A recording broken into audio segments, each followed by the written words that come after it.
Hello ਬੇਟਾ ਪਿਛਲੇ lecture ਦੇ ਵਿੱਚ ਆਪਾਂ ਮੈਟਲਰਜੀ ਦਾ ਲਾਸਟ ਸਟੈਪ ਰਿਫਾਈਨਿੰਗ ਡਿਸਕਸ ਕਰ ਰਹੇ ਸੀ, ਜਿਹਦੇ ਵਿੱਚ ਆਪਾਂ ਹੁਣ ਤੱਕ 5 ਮੈਥਡ ਡਿਸਕਸ ਕੀਤੇ ਸੀ। ਪਹਿਲਾ ਡਿਸਟੀਲੇਸ਼ਨ, ਫਿਰ ਲਿਕੁਏਸ਼ਨ, ਉਸ ਤੋਂ ਬਾਅਦ ਆਪਾਂ ਕੀਤਾ ਇਲੈਕਟ੍ਰੋਲਿਟਿਕ ਰਿਫਾਈਨਿੰਗ, ਫਿਰ ਜ਼ੋਨ ਰਿਫਾਈਨਿੰਗ, ਤੇ ਉਸ ਤੋਂ ਬਾਅਦ ਆਪਾਂ ਕੀਤਾ ਸੀ ਵੈਪਰ ਫੇਜ਼ ਰਿਫਾਈਨਿੰਗ। ਠੀਕ ਹੈ, ਜਿਹਦੇ ਵਿੱਚ ਆਪਾਂ 2 ਮੈਥਡਸ ਕੀਤੇ ਸੀ। ਇੱਕ ਮੌਨ ਪ੍ਰੋਸੈਸ ਜਿਹੜੀ ਕਿ ਨਿਕਲ ਦੀ ਰਿਫਾਈਨਿੰਗ ਲਈ ਕੀਤੀ ਸੀ, ਦੂਸਰਾ ਆਪਾਂ ਕੀਤਾ ਸੀ ਵੈਨ ਅਰਕਲ ਮੈਥਡ, ਜਿਹਦੇ ਵਿੱਚ ਆਪਾਂ ਜ਼ਰਕੋਨੀਅਮ ਤੇ ਟਾਈਟੇਨੀਅਮ ਦੀ ਰਿਫਾਈਨਿੰਗ ਜਿਹਦੇ ਨਾਲ ਆਪਾਂ ਕਰਦੇ ਹਾਂ। ਠੀਕ ਹੈ, ਅੱਜ ਆਪਾਂ ਲਾਸਟ ਮੈਥਡ ਜਿਹੜਾ ਇਹਦਾ ਰਿਫਾਈਨਿੰਗ ਦਾ ਆਪਾਂ ਕਰਦੇ ਹਾਂ ਕ੍ਰੋਮੈਟੋਗ੍ਰਾਫਿਕ ਮੈਥਡ। ਕ੍ਰੋਮੈਟੋਗ੍ਰਾਫਿਕ ਮੈਥਡ ਕੀ ਹੁੰਦਾ ਬੇਟੇ? ਇਹ ਜਿਵੇਂ ਹਰੇਕ ਮੈਥਡ ਕਿਸੇ ਨਾ ਕਿਸੇ ਪ੍ਰਿੰਸੀਪਲ ਤੇ ਬੇਸਡ ਹੁੰਦਾ ਹੈ, ਤਾਂ ਇਹ ਵੀ ਹੈ। It is based on the principle that different components of a mixture are differently adsorbed on an adsorbent. ਤੇ ਆਪਾਂ ਸਰਫੇਸ ਕੈਮਿਸਟਰੀ ਦੇ ਵਿੱਚ ਕੀਤਾ ਸੀ ਕਿ ਐਡਜ਼ੋਰਬੈਂਟ ਤੇ ਐਡਜ਼ੋਰਬੇਟ ਕੀ ਹੁੰਦੇ ਆ। ਠੀਕ ਹੈ, ਤਾਂ ਐਡਜ਼ੋਰਬੈਂਟ ਦੇ ਉੱਤੇ ਜਿਹੜੇ ਕੰਪੋਨੈਂਟ ਹੈ ਨਾ, ਉਹ ਅਲੱਗ-ਅਲੱਗ ਤਰ੍ਹਾਂ ਨਾਲ ਐਡਜ਼ੋਰਬ ਹੁੰਦੇ ਆ। ਕੋਈ ਜ਼ਿਆਦਾ ਐਡਜ਼ੋਰਬ ਹੁੰਦਾ ਹੈ, ਕੋਈ ਘੱਟ ਹੁੰਦਾ ਹੈ। ਠੀਕ ਹੈ, ਇਸ ਬੇਸ ਤੇ ਆਪਾਂ ਇਹਨਾਂ ਨੂੰ ਅਲੱਗ ਕਰਾਂਗੇ।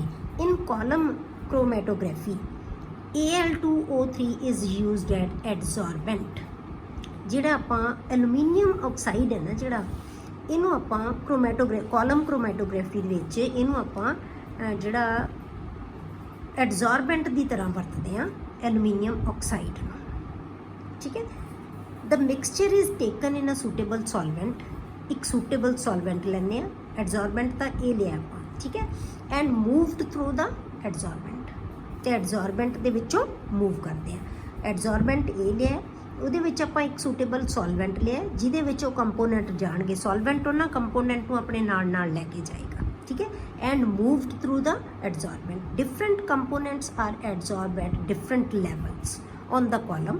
The adsorbed components are removed, eluted by using suitable solvents। मतलब कि ਉਹਨਾਂ ਨੂੰ ਅਸੀਂ ਰਿਮੂਵ ਕਰ ਲੈਂਦੇ ਹਾਂ, ਅਲੱਗ ਕਰ ਲੈਂਦੇ ਹਾਂ। ਆਪਾਂ ਹੁਣੇ ਦੇਖਦੇ ਹਾਂ ਪ੍ਰੋਸੈਸ ਦੇ ਵਿੱਚ ਕੀ ਹੁੰਦਾ ਐਕਚੁਅਲੀ।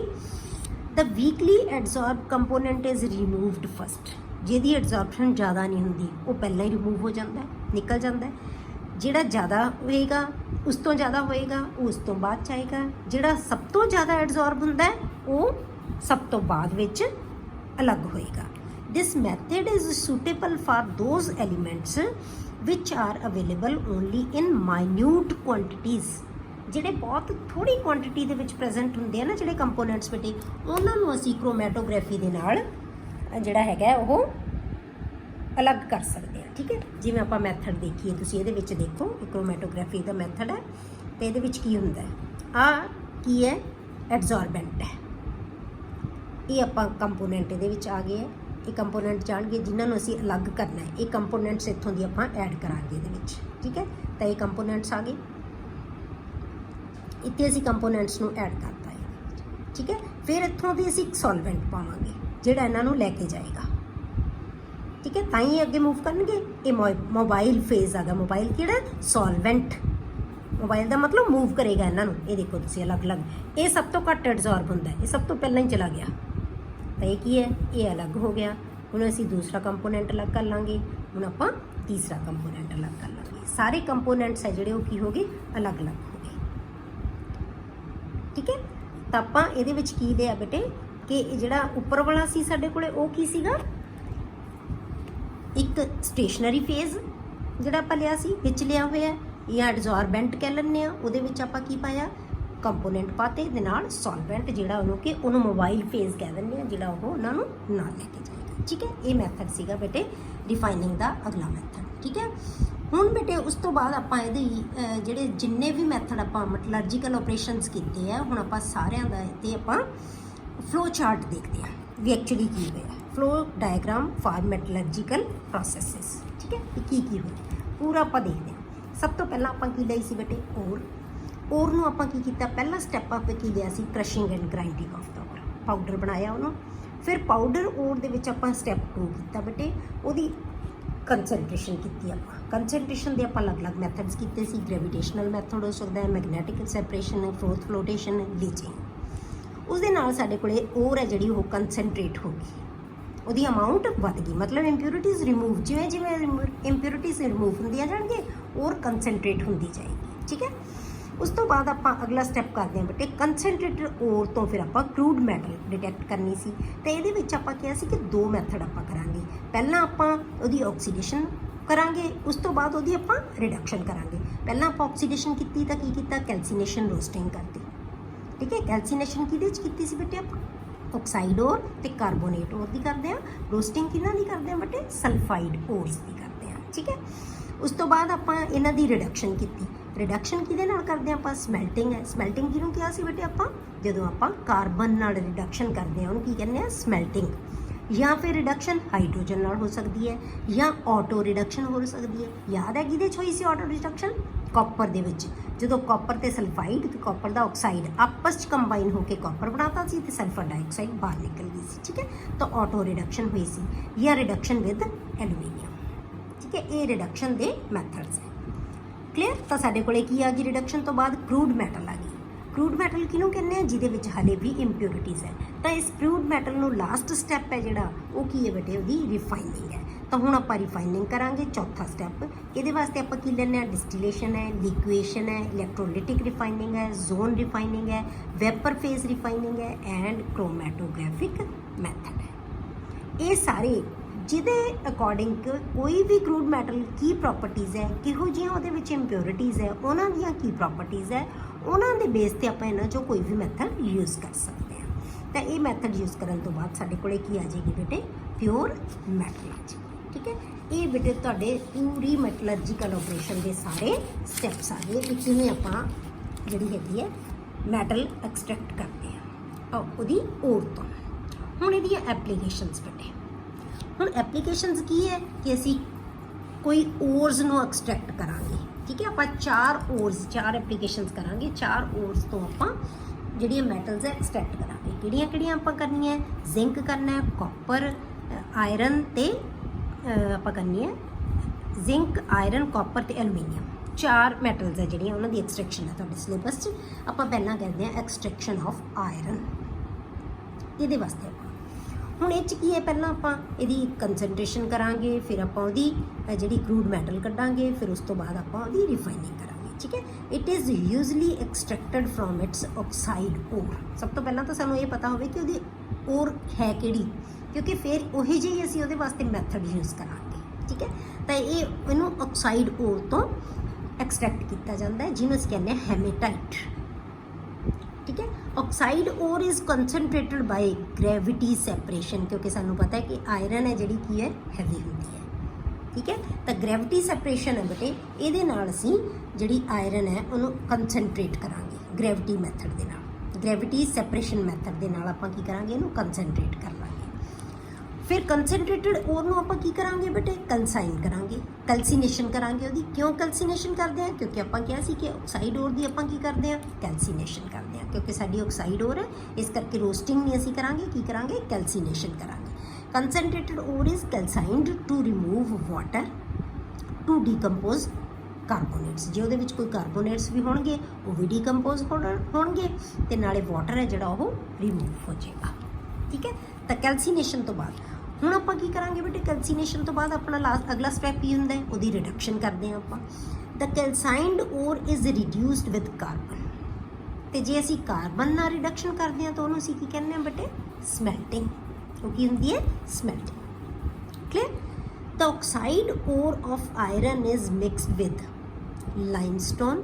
ਲਾਈਮਸਟੋਨ ਕਾਹਦਾ ਕੰਮ ਕਰੇਗਾ ਬੇਟੇ, ਫਲਕਸ ਦਾ। ਆਪਾਂ ਕਿਹਾ ਸੀ ਨਾ ਕਿ ਜਦੋਂ ਆਪਾਂ ਰਿਡਕਸ਼ਨ ਕਰਦੇ ਹਾਂ ਤਾਂ ਉਹਦੇ ਵਿੱਚ ਅਸੀਂ ਫਲਕਸ ਐਡ ਕਰ ਦਿੰਦੇ ਹਾਂ, ਜਿਹੜਾ ਕਿ ਇੰਪਿਊਰਿਟੀਜ਼ ਦੇ ਨਾਲ ਮਿਲ ਕੇ ਫਿਊਜ਼ੀਬਲ ਮਾਸ ਬਣਾ ਦਿੰਦਾ ਹੈ।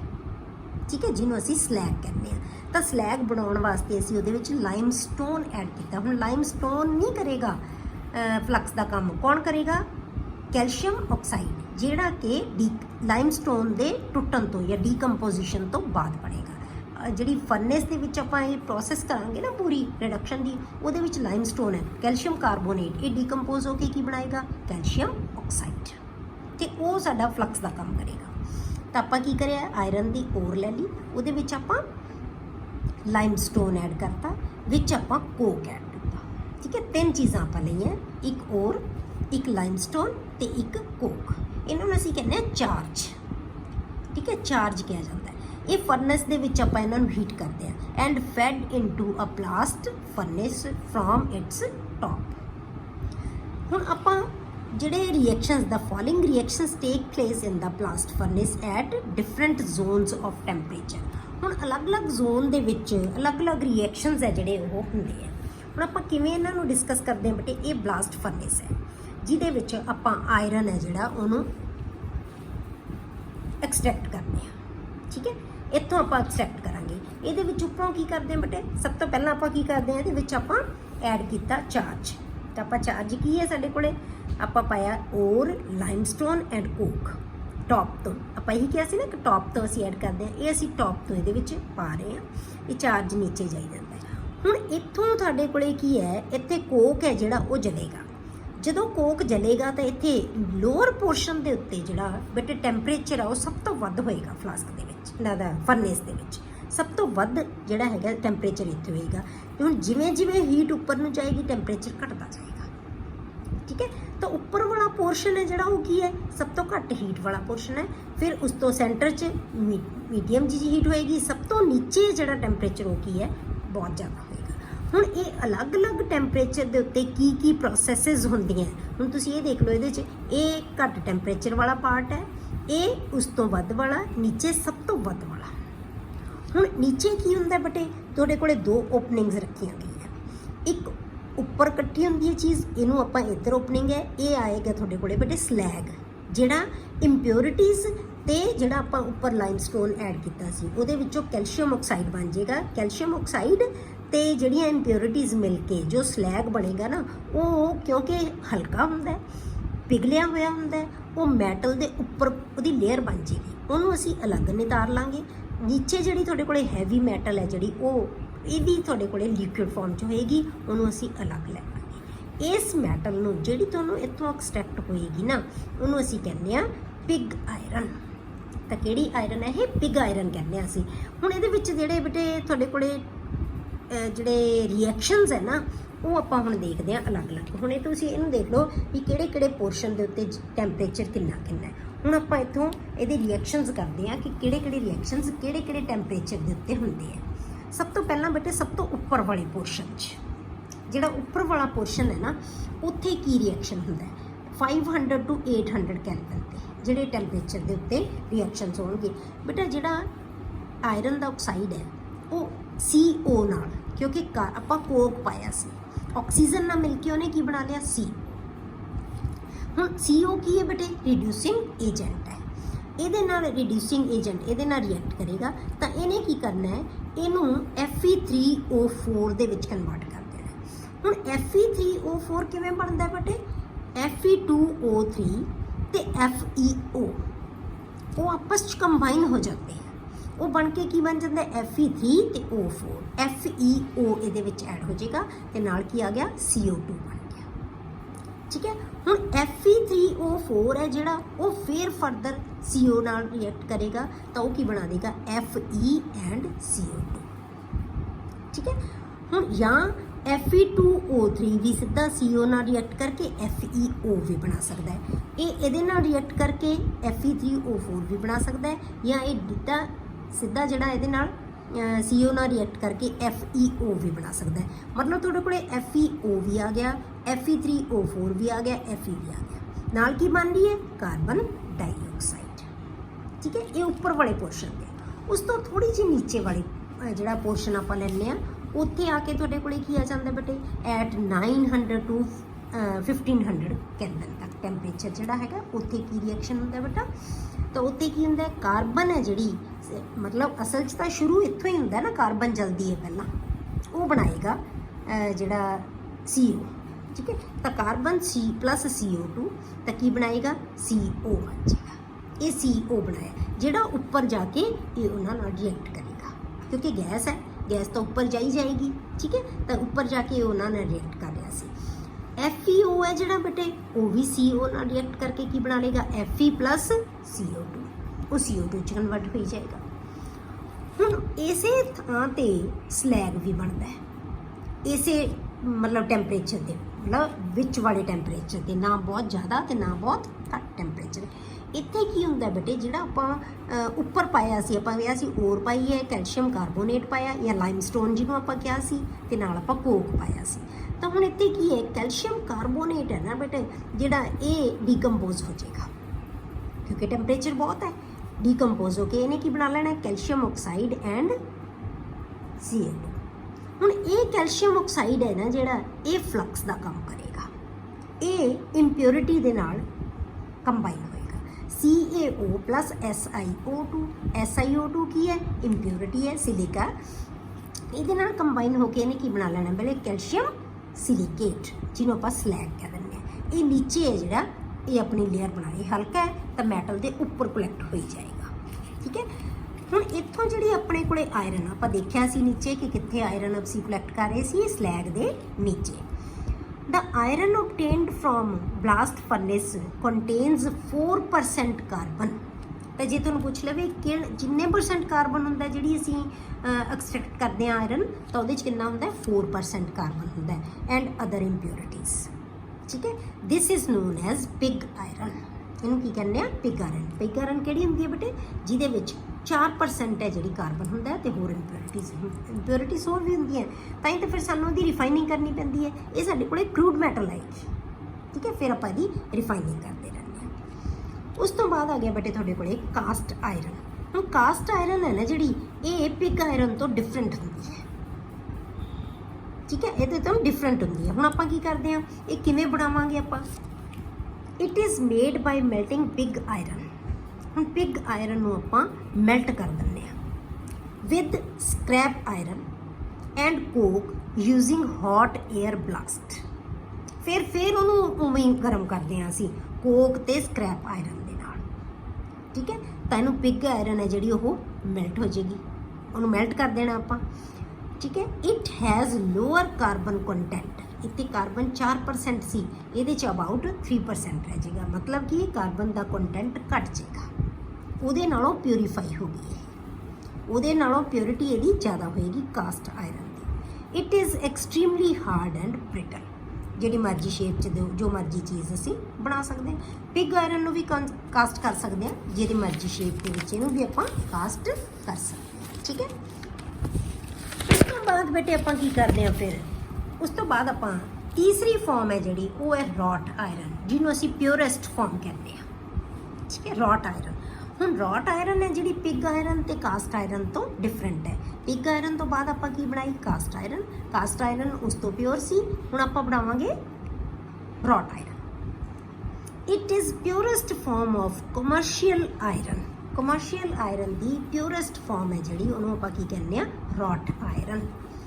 It is prepared from cast iron by oxidising impurities in a reverberatory furnace. हुण फिर इहनूं फर्नेस दे विच, ये रेवरबरेटरी फर्नेस दे विच इहनूं जिहड़ा हैगा ऑक्सीडाइज कीतियां जांदियां इंप्योरिटीज़, ठीक है। इंप्योरिटीज़ नूं आपां ऑक्सीडाइज कर दिंदे हां, तो साडे कोले की आ जाएगी, रॉट आयरन या प्योर फॉर्म ऑफ आयरन आ जाएगी, ठीक है। इन a reverberatory furnace लाइनड with haematite, मतलब वो अंदर लाइनिंग की जाती है। जी फर्नेस लवांगे ना, वो अंदर असी की लगाया जाता है, लाइनिंग की होती है हेमेटाइट की, विच ऑक्सीडाइजिज कार्बन टू कार्बन मोनोऑक्साइड, जी कि जी कार्बन है उन्होंने ऑक्सीडाइज करेगा, क्योंकि हेमेटाइट के की है ऑक्साइड होएगा। ये ऑक्साइड है जोड़ा कार्बन नू कार्बन मोनोऑक्साइड कन्वर्ट कर देगा, तो हेमेटाइट है जोड़ा वो करेगा। हुण आपां की लिया, हेमेटाइट लिया, Fe2O3, इन्हें कार्बन नाल रिएक्ट करना है, कार्बन नाल रिएक्ट करके उहदे विच उन्हें की करना है, उन्होंने Fe ते CO दे विच, ये आयरन आ गई तो CO दे विच कन्वर्ट करता, CO है जोड़ा फिर उन्होंने रिड्यूस करेगा, फिर रिड्यूसिंग एजेंट का कम करता रहेगा, ठीक है। Limestone is also added as flux. हुण फिर ये लाइमस्टोन भी असी ऐड करते हैं, जोड़ा कि फ्लक्स का काम करेगा, ਜਿਹੜੀਆਂ होर इंप्योरिटीज़ रह गई उन्होंने भी वो रिमूव कर देगा, विच रिमूव SiO2 एज स्लैग, वो फिर उन्होंने स्लैग की फॉर्म के विच रिमूव कर देगा, ठीक है। द मैटल दस प्रिपेयर्ड कंटेन्स अबाउट 0.5% इंप्योरिटीज़। ਜਿਹੜਾ ਹੁਣ ਤੁਹਾਡੇ ਕੋਲੇ ਮੈਟਲ ਆਏਗੀ ਨਾ, ਜਿਹੜੀ ਹੁਣ ਮੈਟਲ ਆਏਗੀ ਆਇਰਨ ਦੀ, ਇਹ ਤੁਹਾਡੇ ਕੋਲੇ ਪਿਓਰ ਫਾਰਮ ਆਫ ਆਇਰਨ ਹੋਏਗੀ, ਜਿਹਦੇ 'ਚ ਸਿਰਫ 0.5% ਇੰਪਿਉਰਿਟੀਜ਼ ਹੋਣਗੀਆਂ। ਠੀਕ ਹੈ, ਤਾਂ ਇਸੇ ਕਰਕੇ ਇਹਨੂੰ ਰੌਟ ਆਇਰਨ ਨੂੰ ਕੀ ਕਹਿੰਦੇ ਆ? ਪਿਓਰੈਸਟ ਫਾਰਮ ਆਫ ਆਇਰਨ। ਓਕੇ, ਇਹ ਹੋਗੀ ਬੇਟੇ ਐਕਸਟ੍ਰੈਕਸ਼ਨ ਆਫ ਆਇਰਨ। ਅਗਲੀ ਐਕਸਟ੍ਰੈਕਸ਼ਨ ਆਪਾਂ ਨੈਕਸਟ ਲੈਕਚਰ ਦੇ ਵਿੱਚ ਕਰਾਂਗੇ।